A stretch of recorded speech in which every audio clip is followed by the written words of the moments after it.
그래서 지난주에는 우리가 어떻게 사랑할지, 사랑할 수 있는지 히브리서 말씀을 통해서 우리가 말씀을 들었고요. 오늘은 용서에 대해서 우리가 하나님의 말씀을 듣기 원합니다. 사랑이 굉장히 중요하다고 제가 말씀을 드렸죠. 그런데 이 용서라는 것은 마치 사랑으로 말하면 동전의 양면과 같습니다. 용서가 없이는 사랑이라는 것이 될 수가 없고요. 그 다음 또 사랑 없이는 또 용서라는 것도 불가능합니다. 그래서 사랑과 용서는 동전의 양면과 같은데, 근데 이게 말 그대로 어렵습니다. 사실 우리 예수를 믿는 사람들에게 있어서 제일 힘든 게 뭐냐 그러면 아마도 11종금 하는 것보다도 더 어려운 게 용서하는 것이 아닌가 하는 생각이 듭니다. 그래서 예수님께서는요, 우리에게 기도를 가르쳐 주시면서 주기도문을 우리에게 가르쳐 주셨는데, 그 주기도문에 이렇게 예수님께서 기도하라고 가르쳐 주셨죠. 오늘날 우리가 우리에게 죄 지은 사람을 용서해 준 것 같이 우리의 죄를 용서해 주십시오. 이렇게 주님께서는 기도하라고 가르쳐 주셨어요. 여러분, 우리는 이 주기도문을 예배를 끝날 때마다 또 기도할 때마다 이렇게 하나님 앞에 늘 고백을 합니다. 그런데 이 고백이 결코 쉬운 고백이 아니에요. 어떻게 고백을 하라고 예수님이 가르쳐 주셨냐면은 오늘날 우리가 우리에게 죄를 지은 사람을 어떻게 준 것과 같이 용서해 준 것과 같이 우리의 죄를 주님이 용서해 주십시오. 그럼 만약에 우리가 다른 사람의 죄를 용서해 주지 않는다면 주님이 우리의 죄를 용서해 주신다는 말입니까? 안 용서해 주신다는 말입니까? 안 용서해 주신다는 말이죠. 그래서 이 용서라고 하는 문제는요, 사실은 굉장히 우리의 삶 가운데 중요한, 또 우리 예수 믿는 사람이라면 반드시 갖추어야 할 신앙의 모습입니다. 그런데 이게 너무 어려워요. 그래서 주님께서 오늘 이 마태복음 18장 21절부터 35절까지 말씀을 통해서 어떻게 용서해야 될지를 말씀해 주셨습니다. 여러분, 예수님께서 제자들에게 많은 말씀들을 가르쳐 주셨는데, 이 용서에 대해서 주님께서 말씀하시게 된 계기가 있었는데, 그게 어떤 계기였냐면요, 어떤 사람이 교회에서 잘못한 사람이, 문제를 일으키는 사람이 있을 때 예수님께서는 그 사람에 대해서 어떻게 해야 될지를 처음에 말씀해 주셨어요. 그게 이제 마태복음 18장 오늘 말씀 본문이 기록되기 앞부분에 기록되어 있는데, 그 부분에서 이렇게 말씀을 하고 있죠. 어떤 사람이 형제가 범죄하거든 그 사람을 처음에는 너 혼자 가서 권면해라. 이렇게 살면 안 되지. 이건 하나님이 싫어하는 거니까 이건 고쳐야 된다. 근데 만약에 그 사람이 그걸 안 받아들인다면 그 다음에는 너 혼자 가지 말고 두세 명을 더 데리고 가서 그 사람들과 함께 가서 권면을 하라는 거예요. 그런데 만약에 그 사람의 이야기도 듣지 않으면 이번엔 어떻게 해요? 이제 교회가 가서, 교회 지도자라든가 교회 대표자가 가서 그 사람을 권면해야 돼요. 잘못됐으면. 그렇게 한 다음에 그래도 말을 듣지 않으면 예수님께서는 그 사람들을 이방인들과 세리같이 여겨라. 오늘날로 말하면요, 교회에서 쫓아내라는 얘기예요. 그러니까 이제 그 이야기를 듣고 있었던 베드로가 예수님에게 질문을 해요. 어떤 질문을 하냐면요, 예수님, 형제가 제게 만약에 죄를 범하면 몇 번이나 용서해 줘야 됩니까? 이 질문을 한 거예요. 아마 예수님께서는 3-4번을 용서해 주라 이렇게 말씀하실 걸로 기대를 했던 모양이에요. 그런데 예수님께서는 오늘 마태복음 18장 21절부터 22절까지 한번 읽어봅시다. 같이 시작. 그때 베드로가 나와 이르되 주여, 형제가 내게 죄를 범하면 몇 번이나 용서하여 주리이까? 7번까지 하오리이까? 예수께서 이르시되 내게 이르노니 7번뿐 아니라 7번을 70번까지라도 할지니라. 몇 번을 용서해 주라고 말씀해 주고 있어요? 7번을 70번이라도 해라는 거예요. 그러니까는 횟수로 따지면 몇 번입니까? 490번. 근데 이것은 490번이 아니죠. 내가 너 한 번 용서해 줬어, 2번 용서해 줬어, 그렇게 해서 490번 하라는 게 아니라 7자라고 하는 숫자는 성경의 완전한 숫자지요. 그러니까 무제한으로 용서해 주라, 이 말씀을 예수님께서 해주고 계신 것입니다. 자, 그런데 이 이야기를 해주고 잘 못 알아듣는 것 같아서 예수님께서 이제 오늘 본문의 비유를 설명해 주신 거예요. 그러면서 그 비유의 내용이 그것입니다. 어떤 임금이 살고 있었는데, 이 임금이 연말에 이제 결산을 하게 됐습니다. 결산을 하게 됐는데 보니까 그 종들 가운데 종이라고 하는 그 개념은요, 그냥 밑에서 힘든 일만 하는 종들이 아니에요. 자기 아랫사람을 다 포함하는 말인데 그 종들 가운데 1만 달란트를 빚진 사람이 있는 거예요.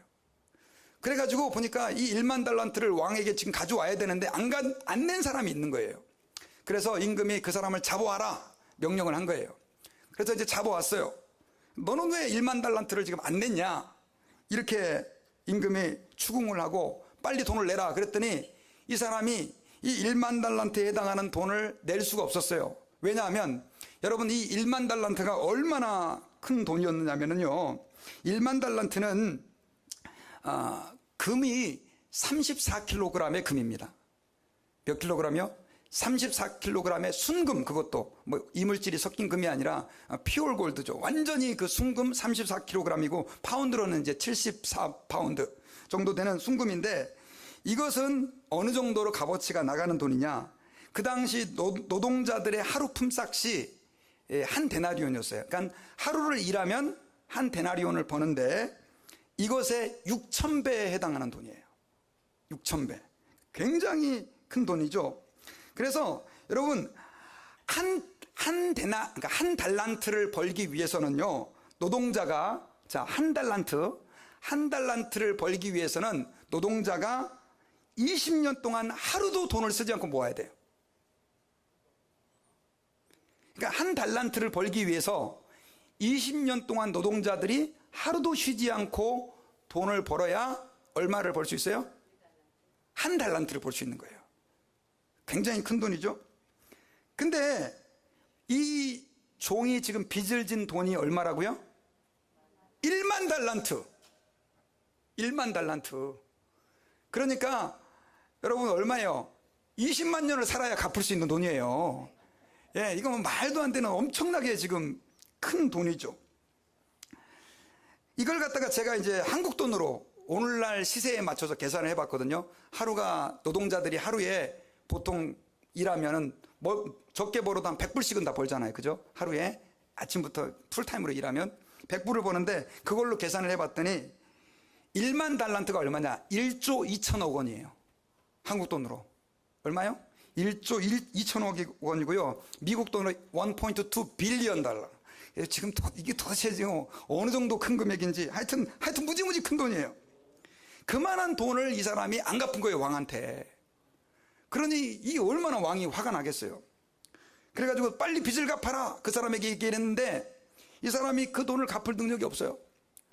나중에는 이 사람이 임금님 앞에서 막 눈물을 흘리면서 막 빕니다. 임금이시여, 내가 빚을 갚을 테니까 제발 좀 날 좀 용서해 주십시오. 근데 그 사람이 너무 애절하게 임금님 앞에 그 부탁을 하니까 임금님의 마음이 움직였어요. 움직여가지고, 야, 내가 그 1만 달란트의 돈을 지금부터 다 탕감해 준다. 내가 너의 모든 빚을 다 캔슬해 준다. 이렇게 탕감을 해주는 그 선언을 거기서 한 거예요. 할렐루야. 이거 엄청 놀라운 일이죠. 완전히 그 사람 땡 잡았어요. 너무너무 감사한 일이에요. 그렇게 해서 큰 돈을 탕감받았어요. 여기까지는 좋았어요. 그러고 이제 이 사람이 너무 감사한 마음으로 이제 임금님 앞을 나와서 이제 자기 집을 향해 가는데 거기서 누구를 만나냐면 자기 동료를 한 명 만나요. 동료를 한 명 만나는데 이 동료가 이 사람한테 빚을 졌는데 얼마의 빚을 졌느냐면요, 100데나리온의 빚을 졌어요. 100데나리온은 노동자들이 100일 동안 일해서 모으는 돈이에요. 그러니까 요즘으로 계산하면 한 얼마 정도 되는 돈이에요? 10,000불 정도. 여러분 어떤 사람이 여러분들에게 10,000불을 이렇게 빌렸어요. 그리고 안 갚아요. 화나는 일이죠. 그것도 작은 돈은 아니죠. 그것도 큰 돈이죠. 근데 이 사람은 그 전에 얼마를 지금 빚을 탕감받았어요? 1만 달란트를 탕감받았는데 이 사람은 자기에게 100데나리온, 그러니까 10,000불 정도 되는 그 어떻게 말하면 굉장히 작은 돈을 빚진 사람을 만나니까 이 사람을 갖다가 멱살을 잡고, 야, 너 왜 내 빚 안 받아? 안 갚어. 그리고 이 사람들을 막 지고 흔든 거예요. 그러니까 이 사람이 또 빚을 갚아야 되는데 이 사람도 아마 돈이 없었던 모양이에요. 좀만 기다려주라, 내가 빚을 갚겠다. 그렇게 부탁을 했는데도 이 사람은 그 빚을 안 갚고 어떻게 했습니까? 너 빚 갚을 때까지 감옥에 들어가 있어. 그래서 감옥에다 집어넣어버린 거예요.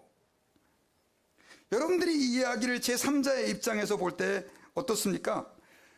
참 말도 안 되는 놈이잖아요. 그래서 그 동료들이 그걸 쳐다보고 있으니까 굉장히 기분이 안 좋았어요. 저런 1만 달란트를 탕감받은 놈이 어떻게 그거 100데나리온밖에 안 되는 거 가지고 그 친구를 갖다가 감옥에다 집어넣냐. 그래가지고 그 이야기를 임금님한테 가서 고소를 한 거예요. 그러니까 임금님이 그 이야기를 듣고 나서 괘씸하거든요. 야, 저놈을 다시 불러와라. 그래가지고 야, 너 어떻게 그럴 수 있냐. 너 네 빚 갚어. 그래가지고 탕감했던 거 다 캔슬이야. 해가지고 다시 그 사람을 감옥에다 쳐넣었다라고 하는 그런 이야기예요. 근데 주님이 왜 이 이야기를 해주셨냐면요, 바로 용서에 대해서 말씀해 주시기 위함이었다는 거예요. 여러분 같이 한번 35절 한번 읽어봅시다. 자, 35절 시작. 너희가 각각 마음으로부터 형제를 용서하지 아니하면 나의 하늘 아버지께서도 너희에게 이와 같이 하시리라. 여러분, 1만 달란트를 빚을 진 사람은 누구를 의미하느냐? 바로 우리를 얘기하는 거예요. 우리는 주님 앞에 빚을 진 사람들이거든요. 어떤 빚을 졌어요? 죄의 빚을 진 사람들이에요. 여러분, 우리는 죄를 지어서 하나님으로부터 마땅히 심판받을 수밖에 없는 그런 사람들이었어요. 그런데 그 죄에 대한 심판을 주님이 우리에게 행해 주셨어요? 안 행해 주셨어요? 안 행해 주신 거예요. 그리고 예수님을 대신 십자가에 못 박아 죽이심으로 우리의 모든 죄를, 그 죄의 빚을 다 탕감해 주신 거예요. 그러니까 이제 우리가 예수님을 믿는다고 한다면은 세상에서 어떻게 살아야 되느냐? 나에게 죄를 진 사람들을 어떻게 해야 됩니까? 용서하며 살아야 된다는 얘기예요. 그러니까 예수 믿는 사람들이 다른 사람의 죄를 용서해 주지 않으면 주님도 우리의 죄를 용서 안 하겠다는 얘기예요. 이 얘기를 지금 주님이 해주고 계시는 거예요. 자, 이게 이렇게 굉장히 우리에게 도전이 되고 또 부담이 되는 이야기인데, 그럼에도 불구하고 많은 사람들이 용서를 하지 못하는 이유가 있어요. 그래서 저는 오늘 본문의 말씀을 중심으로요, 우리가 그럼 어떻게 용서할 수 있는지, 어떻게 하면 여기서 우리가 정말 하나님 말씀대로 용서하며 살 수 있는지 몇 가지 단서를 좀 말씀드리길 원하는데, 그 첫째가 바로 뭐냐면요, 우리가 용서하면서 살려고 한다면 우리는 내가 먼저 용서받은 확신을 가져야 용서할 수 있어요. 한번 따라해 봅시다. 내가 먼저 용서의 확신을 가져야 용서할 수 있다. 여러분, 내가 용서받았다라고 하는 확신을 가진 사람이 다른 사람을 용서할 수 있어요. 여러분, 제가 아무리 오늘 성경의 이야기를 해드려도 주님이 나의 그 큰 죄, 나의 모든 짐들을 다 담당해 주셔서 십자가에서 내 죄를 완전히 용서해 주셨다는 감격이 있을 때 그 사람이 다른 사람의 죄를 용서해 줄 수 있다는 얘기예요. 여러분, 오늘 본문에 나오는 1만 달란트 빚을 탕감받은 이 사람은요, 이 왕에게 1만 달란트라고 하는 엄청나게 큰 빚을 탕감받았음에도 불구하고 자기에게 만불 빚진 사람을 용서해 줄 수가 없었어요. 왜 그랬을까요? 왜 그랬을까요? 기분이 좋아서라도 용서해 줄 것 같은데, 우리 같으면. 근데 이걸 갖다가 예전에요, 상한 감정의 치유라고 하는 책을 쓴 데이빗 시멘스가 이렇게 분석을 했어요. 이 사람은 왕이 1만 달란트를 탕감해 줬어요. 탕감해 줬는데도 불구하고 그 1만 달란트를 탕감해 줬다는 확신을 못 가졌다 이거예요. 여러분, 성경에 이렇게 조금 이제 우리가 뭐 확실하게 말씀드릴 수는 없죠. 그 마음을 성경에 나와 있지 않으니까. 그런데 이 사람이 왕으로부터 1만 달란트를 탕감받았다라고 하는 확신을 가졌다고 한다면 그 사람은 자기에게 100데나리온 빚진 사람을 쉽게 용서할 수 있었을 것이라는 거예요. 근데 이 사람이 그렇게 분명하게 1만 달란트라고 하는 그 큰 돈을 탕감받았음에도 불구하고 확신을 못 가졌기 때문에 결국 이 1만 달란트, 그러니까 100데나리온을 빨리 받아가지고 이 사람은 여전히 자기의 빚을 갚으려고 했다라고 이 데이빗 시멘스는 해석을 했어요. 특별히 여러분, 우리가 그런 단서를 좀 구해볼 수 있는 게, 찾아볼 수 있는 게요, 본문에서 이 종은 헬라어로 마크로뚜마손이라고 하는 좀 긍휼을 구할 때 용서를 구하면서 이 단어를 사용을 해요. 근데 이 단어는요, 신약 성경에서 사용할 때 시간을 연기시켜달라, 그런 의미가 있다는 거예요. 그러니까 왕 앞에서 계속해서 이 사람은 왕이시여, 내가 빚을 갚을 테니까 뭘 해달라? 시간을 좀 연기시켜 주십시오. 그거를 계속해서 구했다는 거예요. 임금님, 내게 조금만 더 시간을 여유를 주시면 내게 갚겠습니다. 근데 임금님이 그 사람을 불쌍히 여겨줘가지고 그 사람의 빚을 다 탕감해줬잖아요. 그러니까 이 사람은 그걸 빚을 탕감해줬다고 생각하지 않고, 임금이 좀 연기해줬다라고 생각했을 수 있다는 거죠. 그러니까 그 탕감을, 그 용서를 제대로 받아들이지 않은 거예요. 그러니까 결국은 어떻게 합니까? 자기에게 100데나리온 빚진 사람을 만나니까 빨리 그 사람의 돈을 받아가지고 나는 어떻게 해요? 그 임금의 빚을 여전히 갚아야 된다고 생각을 하고 있었던 것으로 추정이 될 수 있다는 거죠. 여러분, 우리의 모습도 이와 똑같아요. 여러분, 교인들 가운데요, 용서를 못하는 분들이 계세요. 누가 나에게 조금만 뭐 죄를 지면 내가 저 인간 가만히 놔두나 보자, 막 일을 막 하는 분들이 계세요. 근데 그런 분들의 특징이 한 가지가 뭐냐면, 주님이 십자가에서 나의 모든 죄를 용서해 주셨다라고 하는 감격이 없는 사람일수록 그게 더 심해요. 정말 주님이 나 같은 죄인, 영원히 지옥에 던져져서 지옥의 가장 깊은 곳에서 불구덩이 속에서 지금 고통받아야 마땅한 나를 용서해 주셨다는 감격이 있는 사람들은요, 누가 나에게 뭐 조금 잘못해도 신경 쓰여요, 안 쓰여요? 별로 안 쓰여요. 왜냐하면 나 같은 죄인이 주님 앞에 용서받았는데 뭐 저 사람 나에게 뭐 좀 저럴 수 있지, 이렇게 생각할 수 있다는 거죠.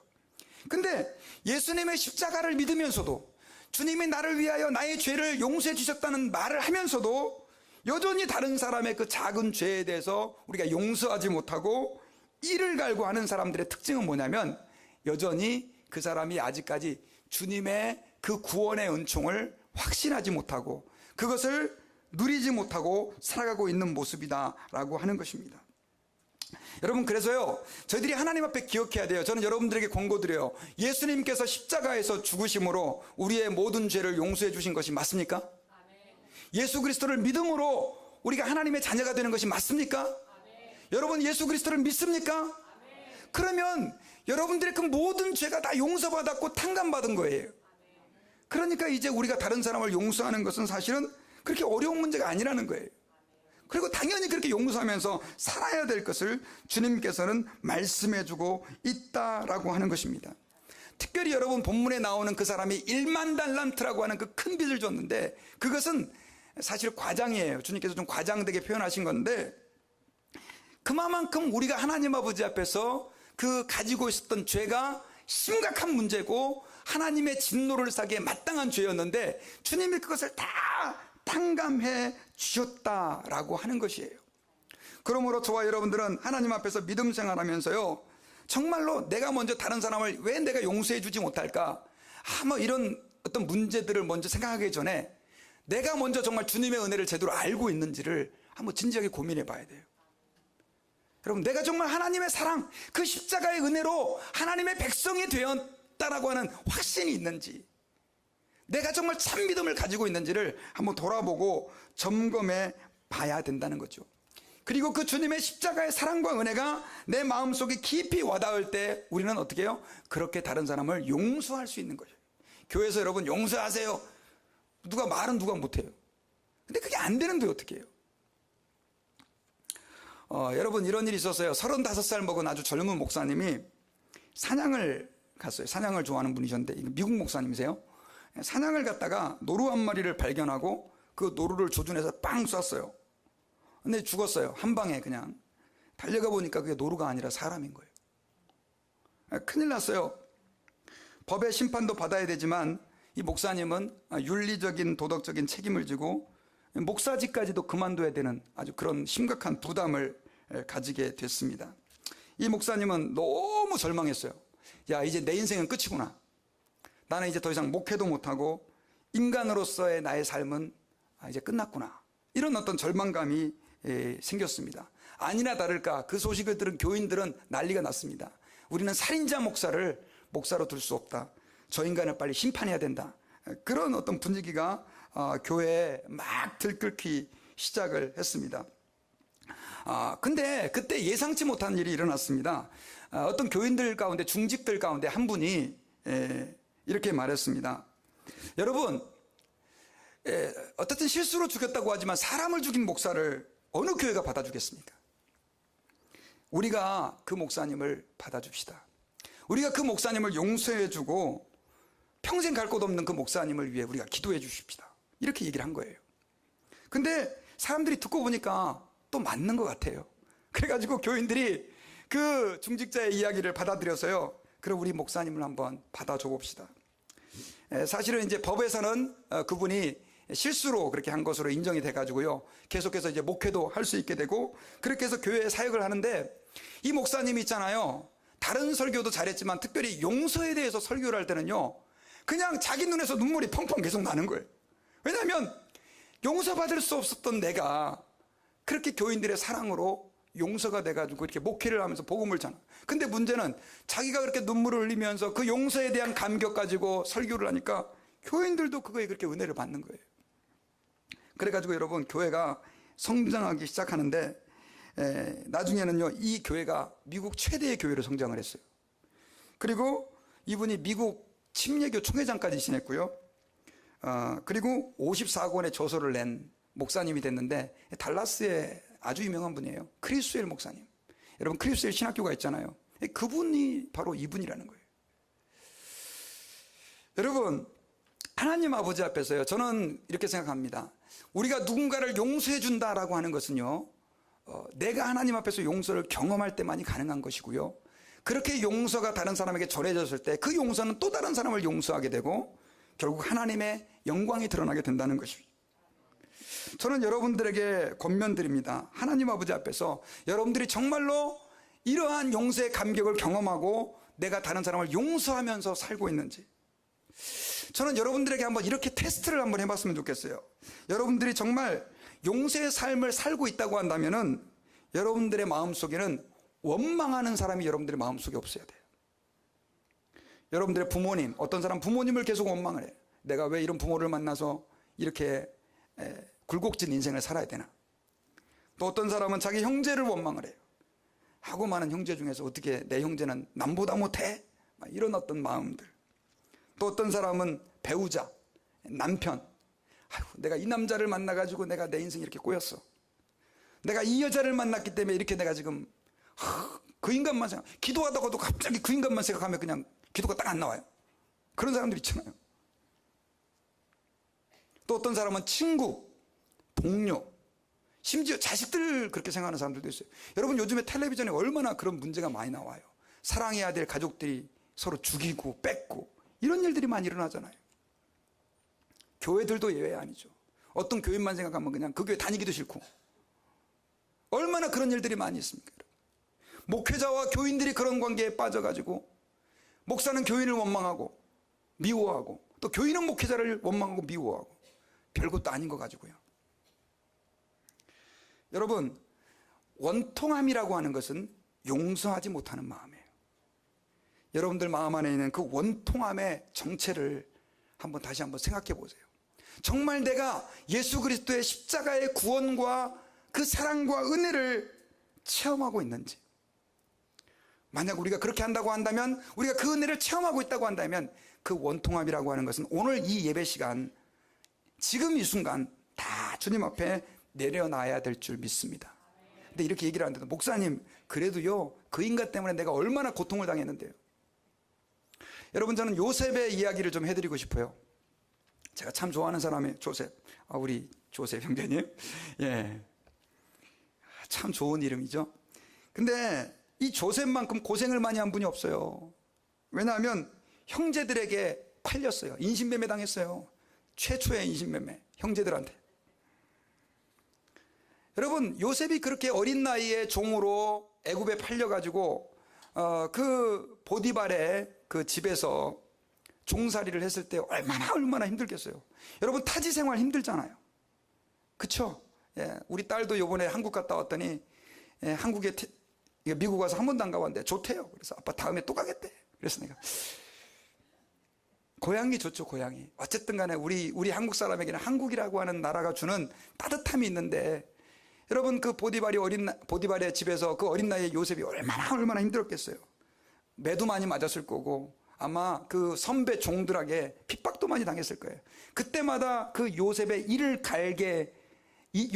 갈면서 분노를 품을 만한 사람은 누굽니까?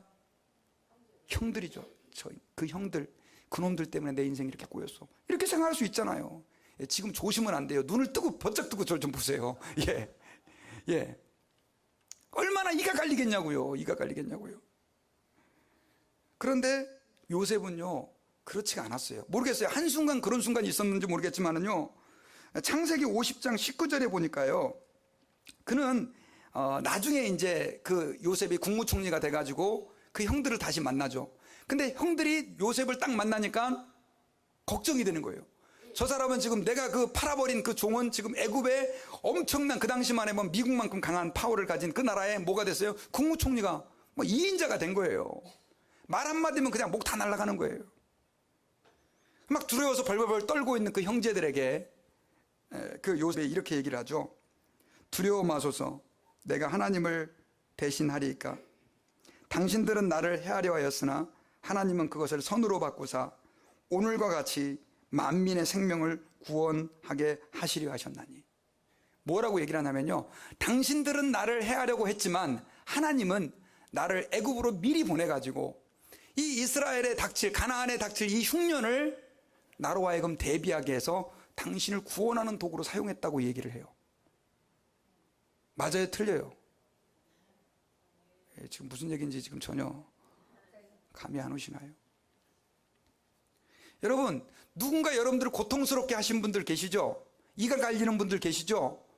하나님이 그 사람을 통하여 여러분들을 유익하게 하려고 그 일을 하고 계시는 거예요. 우리 그렇게 받아들입시다. 그래서 오늘 이 시간에 저와 여러분들의 마음 가운데 조금이라도 그 사람에 대한 원망과 분노가 있다면 다 내려놓으세요. 여러분, 용서하지 않고 원통함을 품고 있으면 누가 손해냐? 내가 손해요, 내가 손해. 나에게 고통을 준 사람들은 다 잊어버렸어요. 그냥 뭐 날랄라 룰랄라 그냥 자기는 편해요. 그러니까 누가 병드느냐? 고통을 준 사람이 병드는 게 아니라 고통을 받은 사람이 병들어요. 맞잖아요. 요즘에는 그게 과학적으로도 증명이 됐어요. 우리 사람을 병들게 하는 게 뭐예요? 스트레스예요, 스트레스. 근데 그 스트레스라는 게 뭐냐? 이게 원통한 거예요. 그 인간 어떻게 하지? 또 자기가 능력이 있어서 가서 뭐 어떻게 할 수 있는 입장도 아니니까 그냥 이만 가는 거예요. 그냥 밤에 자다 벌떡 일어나가지고 저 인간은 어떻게 하지? 그만 그러고.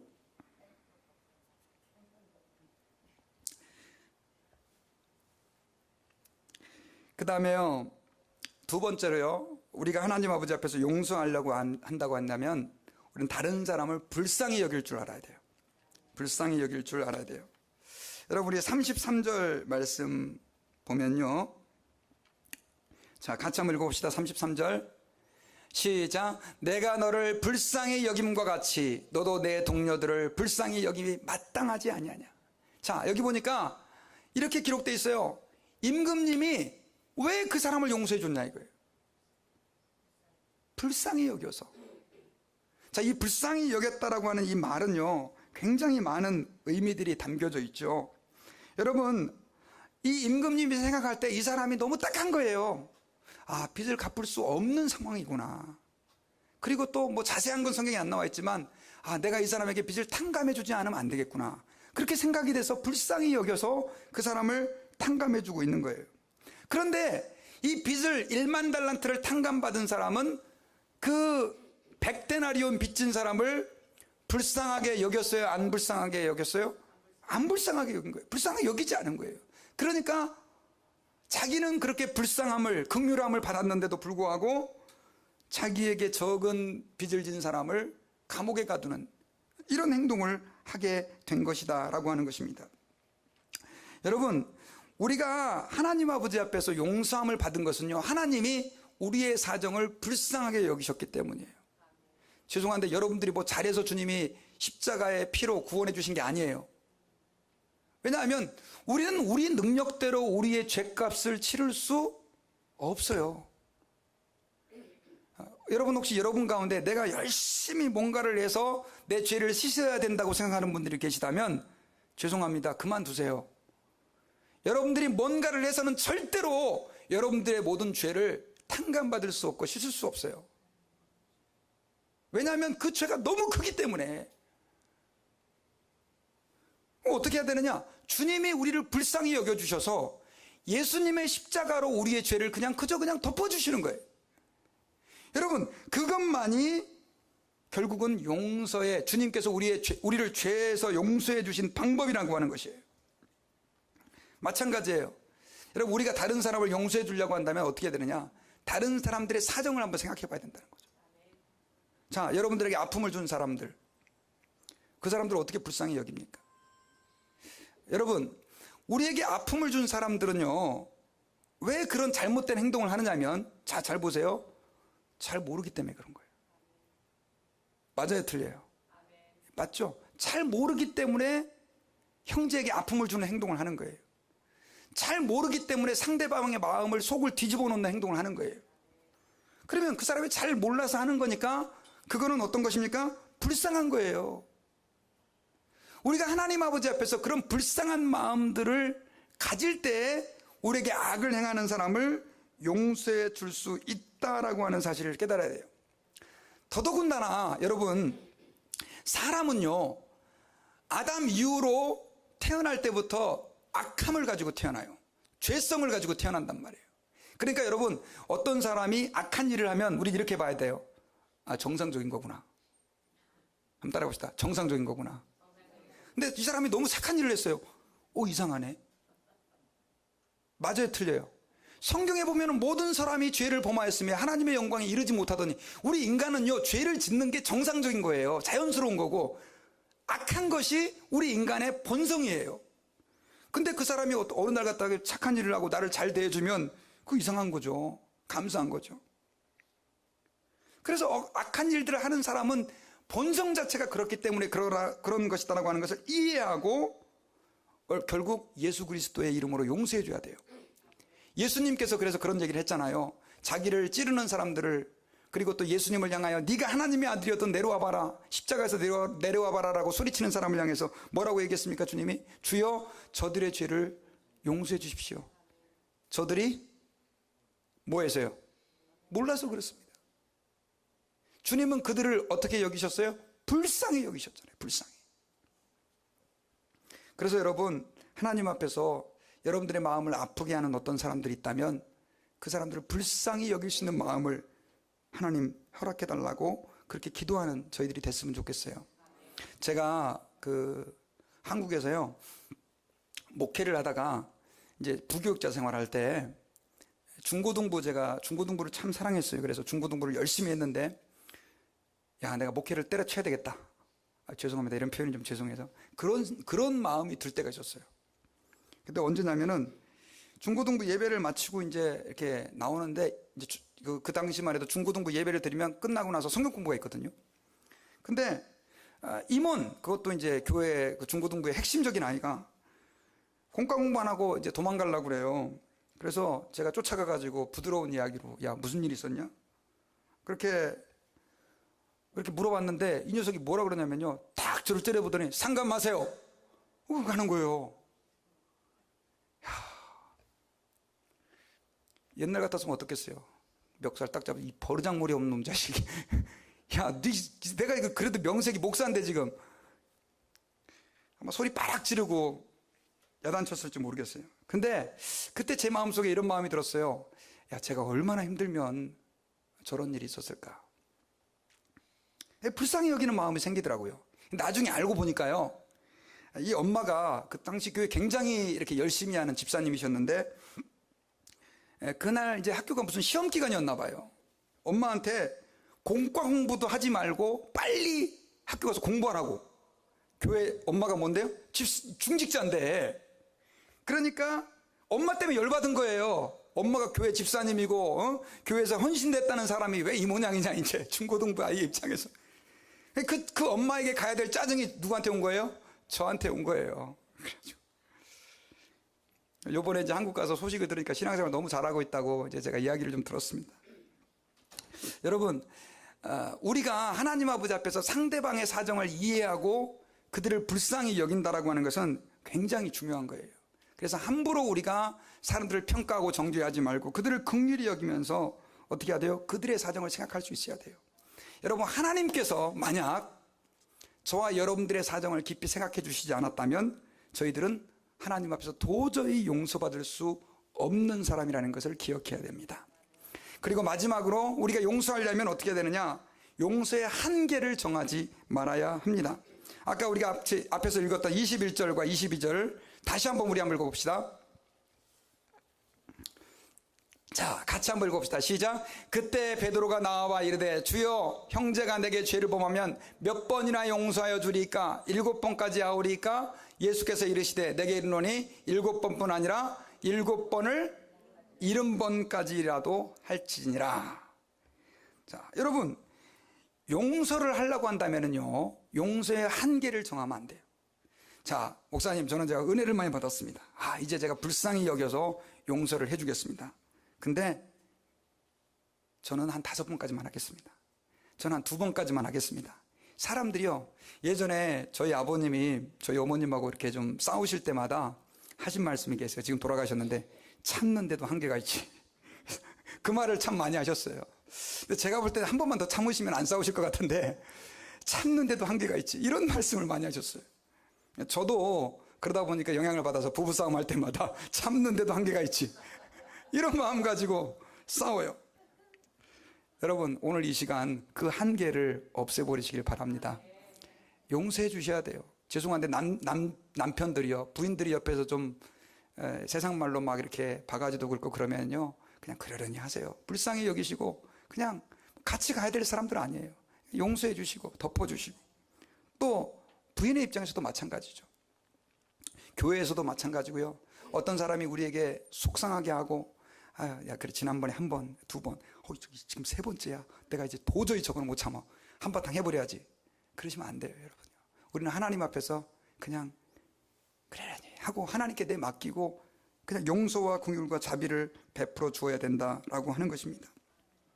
여러분, 그 당시 유대인들은요, 특별히 3번까지 용서해 주는 것이 아주 큰 긍휼과 자비를 베풀어 주는 것이라고 생각을 했어요. 그 당시 랍비들은요, 보통 3번이 한계였었어요. 그래서 베드로가 지금 그걸 보고 예수님, 내가 7번까지 하겠습니까? 라고 물어본 거예요. 그런데 주님은 7번씩이 아니라 70번에 7번을 70번까지 그래라도 하라라고 말씀을 해주셨다라고 하는 것입니다. 그러므로 여러분, 우리는 하나님 아버지 앞에서요, 이 말씀을 좀 마음에 새기고, 내가 직장에서, 교회에서, 가정에서 이런 마음 가지고 사람들을 대할 수 있을 때 우리는 하나님의 영광을 우리의 삶 속에서 나타낼 수 있게 되어진다는 것을 저희들이 기억해야 됩니다. 여러분, 만약에 주님께서요, 자, 내가 저것들 용서해 줘야 되는데 10번까지만 죄를 지은 사람은 용서해 줘서 천국 보내고, 그 사람들은 예수님의 십자가로 구원해 주고 11번 지은 놈들부터는 전부 다 지옥이다. 여러분, 그러면 여러분, 우리 중에 누가 구원을 받습니까? 그렇지 않아요? 여러분, 하나님 아버지 앞에서 죄를 하루에 몇 번씩 지세요? 제가 예전에 전도 폭발을 하면서 계산을 해봤는데요, 하루에 보니까 평균 죄를 짓는 게 성경 말씀으로 비춰봐서 보통 사람들이 490번씩. 이건 뭐 그냥 심리학적인 통계예요. 하루에 몇 번씩 죄를 져요? 490번씩. 500번 가까이 죄를 짓는다는 거예요. 남자들은 특별히 더 죄를 많이 짓고. 그러니까 우리가 하나님 아버지 앞에서요, 주님이 우리의 죄를 카운트하지 않으시고 우리가 실수한 것들을 헤아리지 않으셨기 때문에 우리가 구원받았다는 사실을 저희들은 기억해야 돼요. 여러분, 예수님께서 십자가에 달리셨는데 로마 병정들이 예수님을 향하여 손가락질하는데 조롱하고 막 놀리고 얼마나 침뱉고 막 예수님을 놀렸어요. 예수님께서 십자가에서 참는데도 한계가 있지 하고 내려와가지고 저놈들 훅 불어가지고 다 먼지로 만들어버리고, 그러면 여러분, 우리의 구원도 없는 거예요. 주님이 기다려주셨기 때문이에요. 저는 이제 말씀의 결론을 맺겠습니다. 여러분, 우리가 하나님 아버지 앞에서요, 정말 우리는 사랑의 삶들을 살고 하나님이 기뻐하시는 용서의 삶들을 살아야 되는데, 그것은 그냥 되지 않죠. 우리가 하나님 아버지 앞에서 먼저 내가 용서받았다는 사실을 절대 잊어버리면 안 돼요. 죄송한데 저는 여러분들이 얼마만큼 하나님 앞에 죄인이었는지를 조금 알고 있어요. 조금. 근데 하나님은요, 너무나 잘 알고 계세요. 근데 우리가 용서받고 구원받았잖아요. 그래서 우리는 어떻게 해요? 하나님 앞에서 다른 사람들이 내게 작은 죄를 짓는 것을 당연히 용서해야만 하는 것이죠. 그리고 우리는 다른 사람들의 죄를 용서해 줄 수 있으려면 그들을 어떻게 해야 되냐? 불쌍히 여기는 마음을 가져야 돼요. 그 사람들의 사정을, 얼마나 저 사람이 지금 힘들면 저렇겠나, 불쌍히 여기는 마음을 가지고 그들을 용서해 줘야 돼요. 그리고 마지막 3번째로는 한계를 정하면 안 돼요. 한계를 안정해야 용서할 수 있어요. 나는 끝까지 주님 다시 오시는 그날까지 당신을 용서하겠습니다, 이런 마음을 가지고 우리가 살아야 된다라고 하는 것입니다. 그래서 우리가 이렇게 살 때 여러분, 주님께서는 우리를 기뻐하시고요, 세상 사람들이 우리를 향하여 뭐라고 얘기를 하느냐? You are real Christian. 나는 주일날 한 번도 예배를 안 빠져요. 11종금도 잘하고요, 새벽 기도에 가서 기도 열심히 해요. 그런다고 해서 세상 사람들이 우리를 너 진짜 크리스천이라고 하지 않아요. 여러분, 언제 세상 사람들이 우리를 향하여 진짜 크리스천이라고 하느냐? 용서할 때, 용서할 때. 근데 예수 믿는 사람들이 너무 무자비해요. 지금은 너무 무자비해요. 하나님 아버지 앞에서 용서하는 그리스도인들이 되어서 주님의 영광의 빛을 온 세상에 증거하고 드러내는 저희들이 되시기를 주의 이름으로 축원합니다. 기도하겠습니다. 하나님 아버지, 감사합니다. 오늘 말씀을 통해서 저희들이 어떻게 하면 용서하는 삶들을 살 수 있는지를 깨달았습니다. 아버지 하나님, 저희들 하나님 아버지 앞에서 매일매일 주님 앞에서 우리 주님께서 우리에게 베풀어 주신 그 용서의 은혜, 또 긍휼의 은혜, 구원의 은혜를 묵상하게 하시고 그 은혜와 사랑을 힘입어서 내 아내, 내 자녀들, 내 부모님, 내 형제, 이웃들, 직장 동료들, 또 교회의 우리 성도들 용서하며 살기에 부족함 없게 도와주시옵소서. 주님의 성령으로 충만케 하셔서 하나님의 그 마음이 우리의 마음속 깊숙이 자리하게 하심으로 우리의 삶 속에서 용서하시는 하나님의 영광이 드러날 수 있게 붙들어 주옵소서. 감사드리며 예수님 이름으로 기도드립니다. 아멘.